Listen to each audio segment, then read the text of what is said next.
Next question comes from at SJ Collier 11.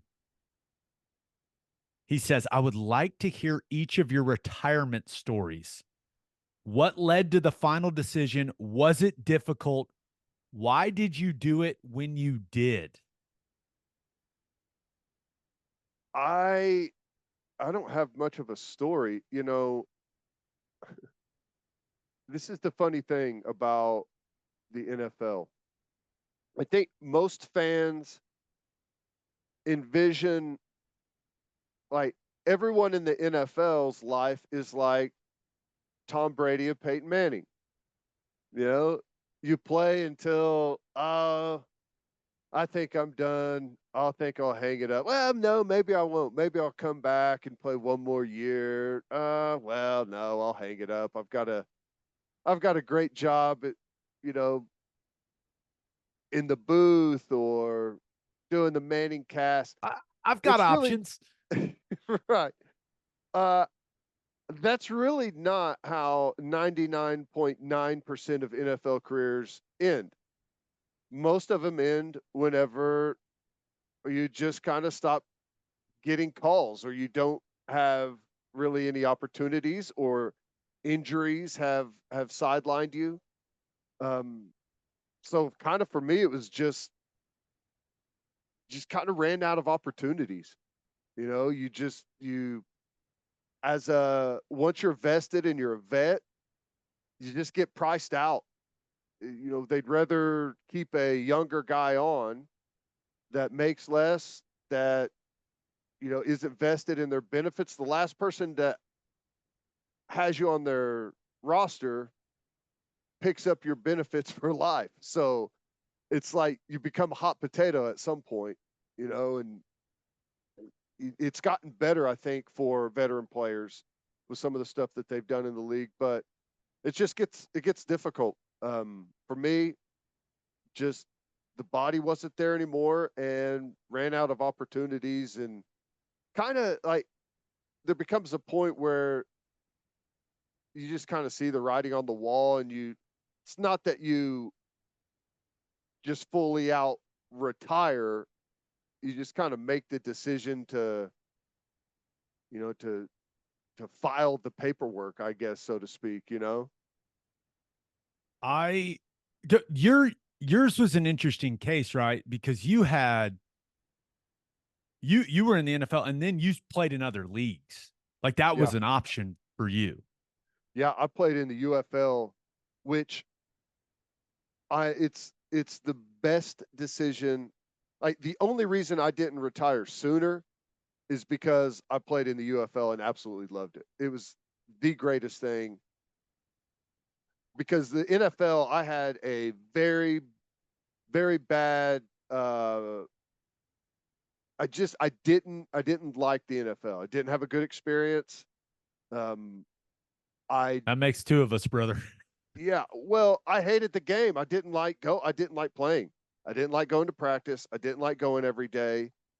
Um I just I'm like a I'm kind of a foxhole guy. That's why I liked college football. It's like I really don't care a whole lot about anything other than like going through the grind, going through really difficult things together with a team.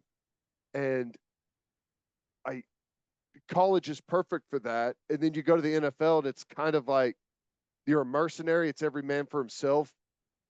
Unless you're on really good teams where you got a chance to go win the Super Bowl, and you kind of know if you're going to have a team like that or not before the season ever starts, right? And if you're not, it's like everyone is just fighting and scrapping for survival. So to be able to go play in that other league, like I I keep in con. I have so many friends from that UFL team. We all keep in contact, see each other. It was awesome. I needed that for me just to kind of fall in love with the game again. So yeah, it was different. Mine is wow, where do I start?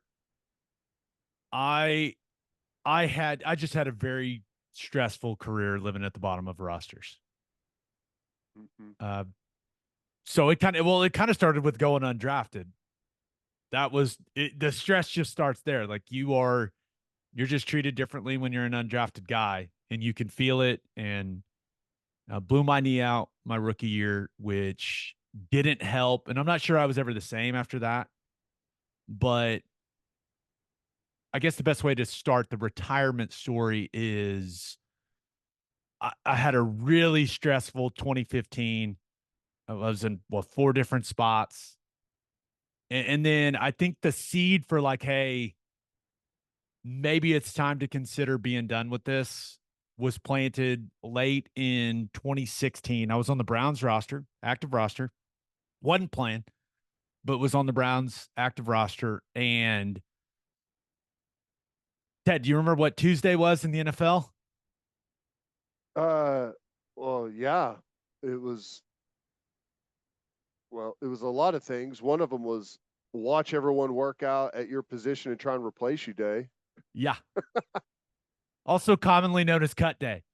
Yeah. To say I was on edge on Tuesdays would be the understatement of the century with how many times I'd been released up to that point. So, Which is crazy. Like, just like there's like a trickle effect. You can have an injury at a totally different position, and like roster numbers and stuff, like everything can affect you at that point, right? I mean, just to point that out, it's like something totally outside of your control could take place, and they have to make roster moves. I mean, going back to and I told this story before on here, the Buffalo story. I thought I was going to be a starting blocking tight end on Monday, and instead I was cut because one of the running backs had a sore hamstring, and and then got claimed and never made it back. Yeah, It was crazy. devastating for me. But the retirement seed, I think, was planted late in 2016. And I'm not sure if I've ever even told my wife this story. I overheard her talking to her mom, my now mother in law, about how she likes to just leave me alone on Tuesdays. And so at that point, I realized the stress was affecting the type of person I was. Mm-hmm. And I didn't like that. Like I was constantly stressed out, got on Zoloft. Like it took a toll on me mentally. Yeah. Physically, I felt good. But training camp 2016 or 2017, Cleveland, going to training camp as I mean, I was when we went jumbo package, I was like the 6th offensive lineman through OTAs. Like I had a spot on that team, or I felt like I had a spot on that team, and had a bad concussion in training camp, missed some time. Uh, was able to talk to the head coach Hugh Jackson at that time. When I was coming back to practice, he was like, "Can't wait to see you get out there, see what you can do. We need you." And then less than 12 hours after that talk, they cut me. And that was kind of just the moment where it's like, hey, man, maybe this just isn't for me. And that's when I started doing radio. Started doing radio as I waited for a call, was still working out, started doing the TV stuff for OU, started to really enjoy it. And out of nowhere, the Broncos called. Get to Denver. We want to sign you. And I thought I was done. I just cried. Mm-hmm.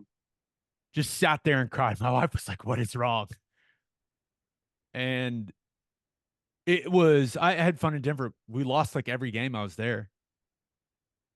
Got cut Who was the during head the coach there at the time? Vance Joseph. Okay. Got cut on a Tuesday during the middle of doing my radio show. I would go to a radio station in Denver, and they were extremely kind to let me use their studio during a commercial break. Got a call, got cut, said, I'm gonna finish the show, I'll be in. Went and worked out for the Bengals. And that may be the most frustrating thing of my entire career. Where I just kind of snapped. It was you have your medical check before you go through the workout, right?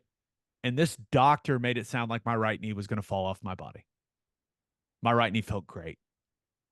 So I'm feeling like I'm getting medically red flagged before I even go into the workout. I crushed the workout. It's like 5 minutes into it. And their offensive line coach is like, "How are you not on a team?" I was like, "I don't know. I don't know, man. Just hadn't worked out." And they pull me out of the group. Like everyone works out. And when you get pulled out first, normally you're the guy that's getting signed. That's normally how it works in that process after a workout like that. They pull me out, and one of their directors of player personnel says, "Hey, you were by far the best guy, but we're not signing you." And I just lost it, man. I was like, "This is why y'all are terrible." Like I was just at my breaking point. So I was flying home from that, pissed off. They gave me a check for like $21. I ripped it up. I was like, "I'm not taking your money, Cincinnati." I was flying home, and I was connecting in Chicago from that Cincinnati workout. And when I landed in Chicago, my phone just was blowing up. My agents text me, "Do not get on the plane to Oklahoma City. You're going to New Orleans." During the flight, the Saints had told my agent they would have signed me. So I've got a check bag because my mentality going to the workout with Cincinnati was, "Hey, you're going to stay for a while." I had a check bag. I asked them if I could get my check bag. They said no, because now I was going from Chicago to New Orleans. So my bag goes to Oklahoma City. I go to New Orleans with the clothes on my back. I've got nothing else. I've got like my toiletries and stuff in a backpack. And my wife drives the next day, brings my clothes, meets me in New Orleans. And that was the last time. But like at that point, dude, I was just beat down mentally. Mm-hmm. And I they sent the Saints once we my last game was that the Minneapolis Miracle, the Stephon Diggs play. I I wish I would have gone to New Orleans first. Yeah. I was great for the system. I really enjoyed Sean Payton. It played to my strengths. They liked me Well, here's the as a other thing. player, and it just they And signed me to a 2-year deal, and I called Mickey Loomis and said, "Hey man, I'm done. I'm done." well, I felt like it's a quitter. I won't lie, but because I had well, more football left in me, but it was taking the reward was not worth the risk at that point with how the stress was affecting me, if that well, makes and sense. and it's so hard. It's not like it's not like you I don't know, for most other occupations, when you're out of work, you you wait until you find a place that has an opening, you go. But in football, it requires year-round work to stay ready. And in your case, like inflated body size of 60 pounds constantly to stay in the size range to I be able to play. It's You funny can't just like you don't just like go back to a normal life and then like you have to stay ready. I I had I had started losing a little weight.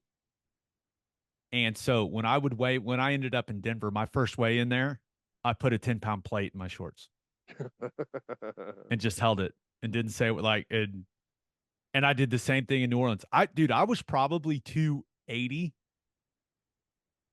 playing scout team O line for them.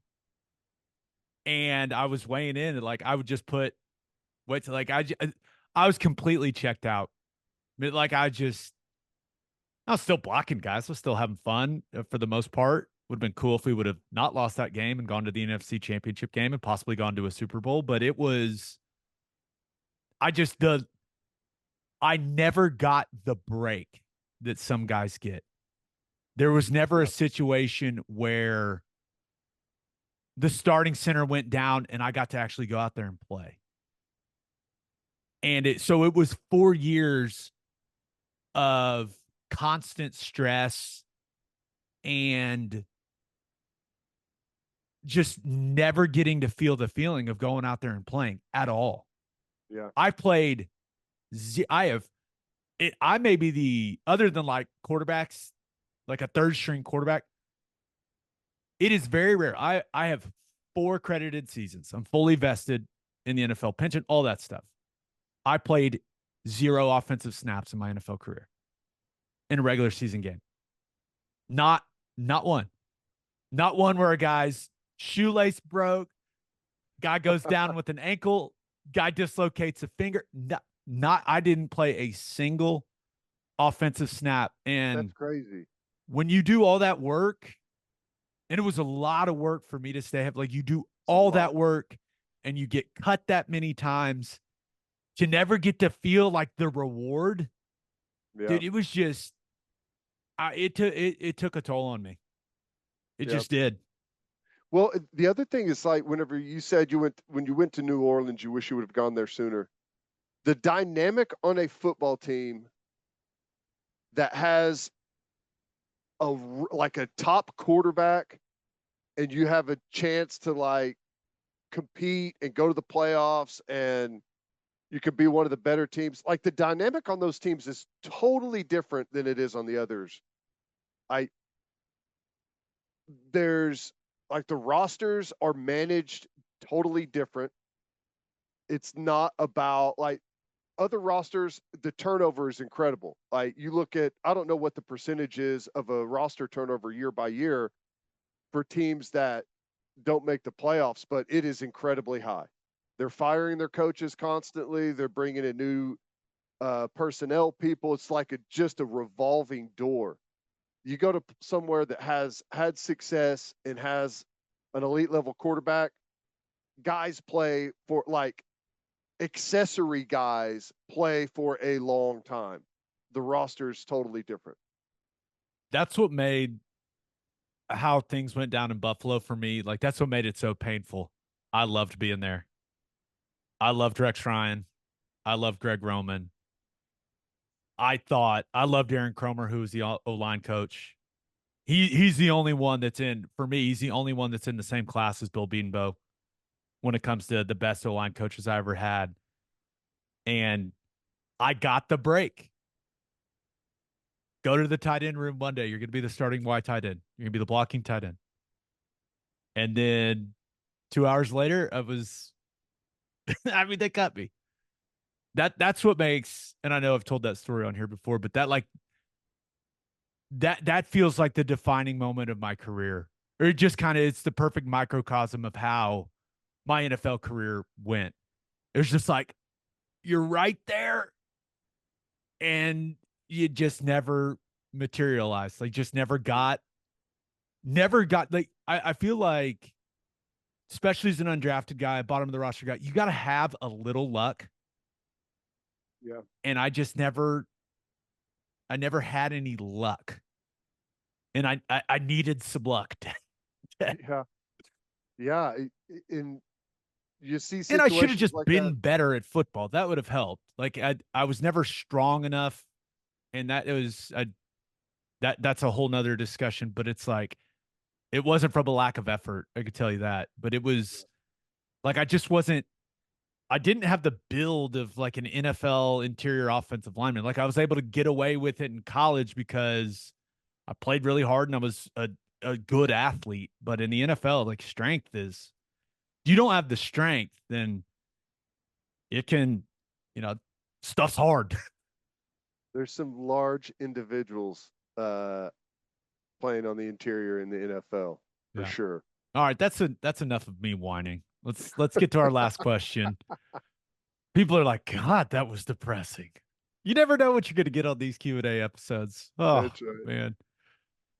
But first, fellas, Father's Day is coming up on June 16th, and our friends at Manscaped have some excellent gift options for you to get your dad. Head over to manscaped.com and get 20% off plus free shipping with code OKBreakdown. My dad's got a beard. Bearded man. Had a beard my entire life. He needs an upgrade with the trimmer. He's had that thing forever. So I got him the Beard Hedger Pro Kit. It's the complete beard maintenance kit for all the bearded dads out there. This all-in-one kit comes with a beard hedger, that's Manscaped's most advanced beard trimmer, as well as shampoo, conditioner, oil, and balm for his beard. It also comes with a brush, comb, and scissors so we can style that beard and mustache. This thing's fancy, guys. It's really fancy. Now, maybe your dad isn't blessed with a luxurious beard. Maybe you're like Ted, just refuses to grow one. Well, you can get yourself or your dad some of the Boxers 2.0. They were designed with a simple mission to make the most comfortable boxers using perforated performance fabric for extra breathability. Get 20% off plus free shipping with code OKBreakdown at manscaped.com. That's 20% off with free shipping at manscaped.com and use code OKBreakdown. Happy Father's Day from Manscaped. And head to opolisclothing.com for our podcast merchandise and the best OU gear out there. That's OPOLIS clothing.com. Use promo code TED, TED, for 10% off. That's opolisclothing.com. Use promo code TED for 10% off. Buttery soft and 10% off. Last question comes from Aaron Montgomery. It's an interesting one. Would you support Crimson Lines on the 47-yard line to commemorate the 47-game win streak, permanent or otherwise? Yeah. I've never heard anyone suggest this. This is a first, so this is very interesting. Yeah, I've never heard that either. Of course I would support that. Is it allowed? Tremendous question. I don't know, but you know one thing you could do? You know how LSU has every 5? Yes. Maybe you just put, like at the 47-yard line, you just put a 47. Like smaller. I don't think that would be just as distracting as a giant red line across the field. You know what I mean? Well, I don't think you wouldn't have to do the red line across the field. You would just the crimson, like the hash, and then the little marker on the sideline. I don't think you'd the have hash to, would be good. Yeah, I don't think you have to stripe it all the way across. You just make the hash on the 47, the 2 hash marks, and then the side on the sidelines. Make those red or crimson. I like that. So so you'd have right hash, left hash on both 47s, just kind of outlined in crimson. Yep. I don't think that's a bad idea at all. Or Good just reminder. make the mark crimson. Oh, you want to make the mark crimson? Yeah, just the yard marker. I was thinking like for the hash on the 40s, like an outline or something like that. Outline that one, yeah. Yeah. Or just a little 47. I don't know. I don't think it's a bad idea at all, though. I would definitely support it. My only question is can you, like, what are you available? What can you do to the playing surface? Because I know, like, all the things that we wouldn't think are a big deal are a big deal. So, like, that would be my only question. If not, absolutely, that's what I say we do it. It's a hell of an idea. I think it's a great idea. Permanent. Sure. I think that this is something that's interesting about the move to the SEC. And I'm not saying that the Big 12 schools didn't care as much, but I do feel like the SEC, when you think about the SEC in football, like am I crazy? Does it just feel like there's more tradition with these programs as compared to a lot of the Big 12 schools, and like they embrace that tradition more? Maybe we haven't experienced it yet. Maybe I'm reaching a little bit, but do you know what I'm saying? I know what you're saying. I think it's maybe just a case of the fan bases are bigger, more notable, and the teams have won more. So you kind of, like, you just know the traditions more because you win more, you have more people show up, it becomes a bigger deal. So, but to your point, yes, absolutely.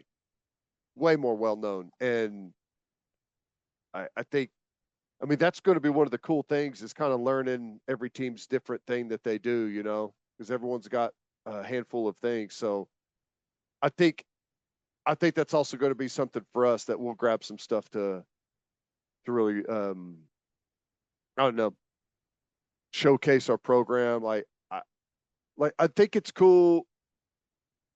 Like, we know about the play like a champion sign, but it's cool that like that's going on the video game and stuff like that. You know, people know where They that had Notre actually Dame. originated. Well, they had Notre Dame hitting it, hitting their play like a champion sign, play like a champion today sign in the trailer for the game. And I know OU fans were so pissed because I know I went it's like one of the first things too. And I was like, they stole that from us. That was my initial reaction. And I was just I love how every OU fan knows to tell every other college football fan, oh, by the way, that was our thing. They stole it from us. That's like it, I need to make like a mental note if I ever do, like, especially with the like the SEC stuff coming, like if I ever do interviews with other places, like that needs to be like the sign off. Play Hey, like a appreciate champion you today. guys. Yeah, appreciate you guys for having me on. And remember, Notre Dame stole play like a champion from Oklahoma. That's the sign off. I is Spread the word. It's our obligation to let all of the SEC fan bases know in And they this can first help year. point the finger and ridicule Notre Dame. They'll help with Yeah. that, I think. Yeah. We're all in the same club now. Get your We're own enemies. damn sign. You stole it. You stole it. You're a thief. It's not a bad idea though, Aaron Montgomery. I like that No, one. I I think like people that. would get on board. I Mm-hmm. think out of all the historical things for Oklahoma football, other than the national titles, the 47 game win streak is number 2 on the list. Maybe it's number 1 on the list. I don't know. But like when you talk about significant things in OU history, that win streak is way, way up there. Yeah. Now, obviously, And I some titles come with the win streak, which and you goes know, together. especially the way the format has changed, I don't I mean Georgia gave us a little bit of a scare, right? It's you know, they lost that one game to Bama, or they'd still be running it, and who knows? But I think it's going to be safe for a while. I'm with you. Great idea, man. Great idea, Aaron It's good. Montgomery.